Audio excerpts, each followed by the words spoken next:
So I'm here today to talk about a particular piece of the research community, in particular those who are working on what are now called BESH studies, basic experimental studies with humans. Think about it as discovery research done with humans.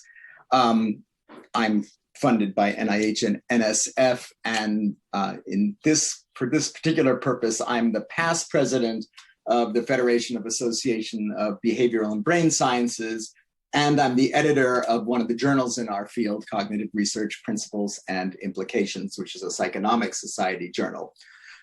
In the setup for this meeting, we were asked to organize things in terms of 3 points, so I did. Takeaway point one is that the BESH community, the behavioral science community, absolutely sympathizes with the NIH goals around openness and archiving and report, all the things that we've heard about today. Point two is that if I'm wearing my researcher hat, the structure of BESH research, of discovery behavioral research with humans, doesn't necessarily fit well with some of the standard reporting formats like clinicaltrials.gov. And point three will be that wearing my journal editor hat, that there's a real tension between the goal of full reporting and the desire on the part of journals to publish science that moves the field forward. So let's elaborate just a little bit on that. I will simply take point one as given and not rehash that. Point two is driven by the problem that has been alluded to in several forms so far today, which is that a lot of NIH-funded research, a lot of research in general, is simply never published. A quote that NIH uses quite a bit: fewer than half the trials funded by NIH are published in peer-reviewed biomedical journals indexed by Medline within 30 months of trial completion. Moreover, after 51 months, a third of the trials remain unpublished.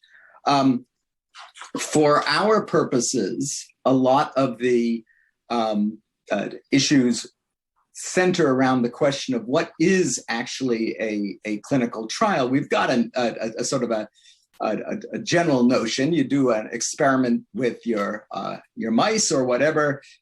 You come up with a molecule. You test it through a series of phase 1, phase 2, phase 3 clinical trials, and then you go off and get approved. The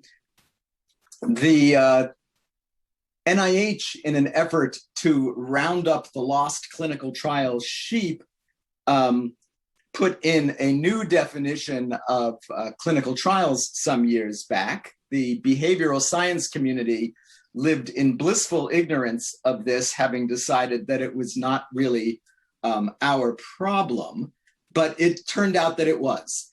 The way you decide that you're a clinical trial for instance, grant writing business, is now to answer the 4 questions. Does your study involve human participants? Well, yes, by definition in our case.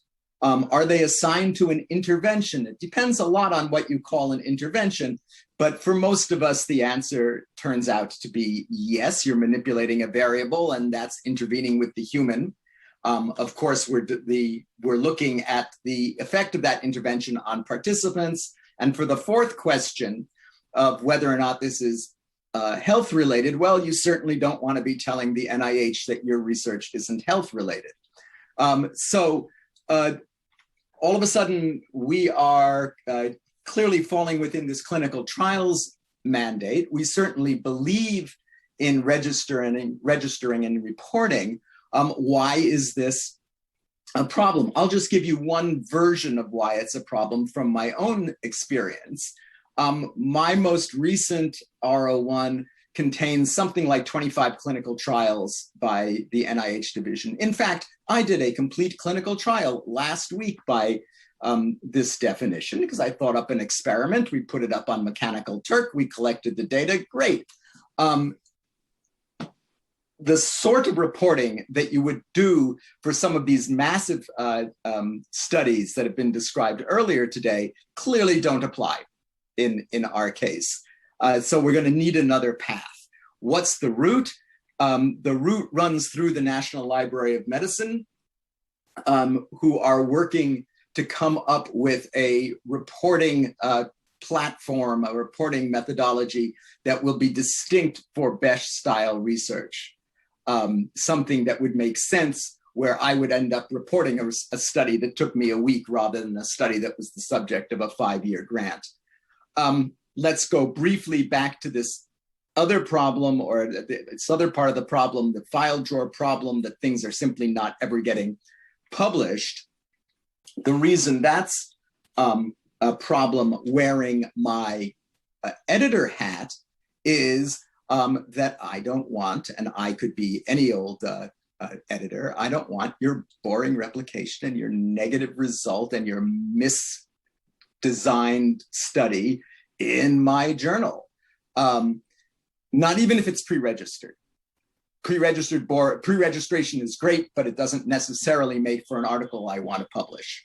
So what's the solution here?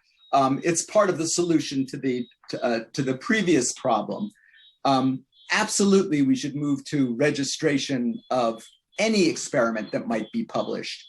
When that experiment is done, whatever the platform that the NLM comes up with should be a place to put some version of results that would be searchable and where the data could be mineable and so forth.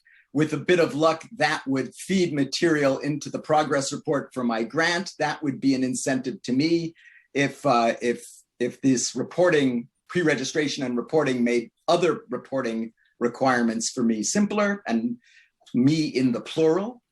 And then let's publish peer-reviewed, curated, interesting work. There's too much to read as it is. I still would like to see the journals be a place where good peer reviewers and good editors are telling me what's worth reading. And onward, I will stop there. Thank you.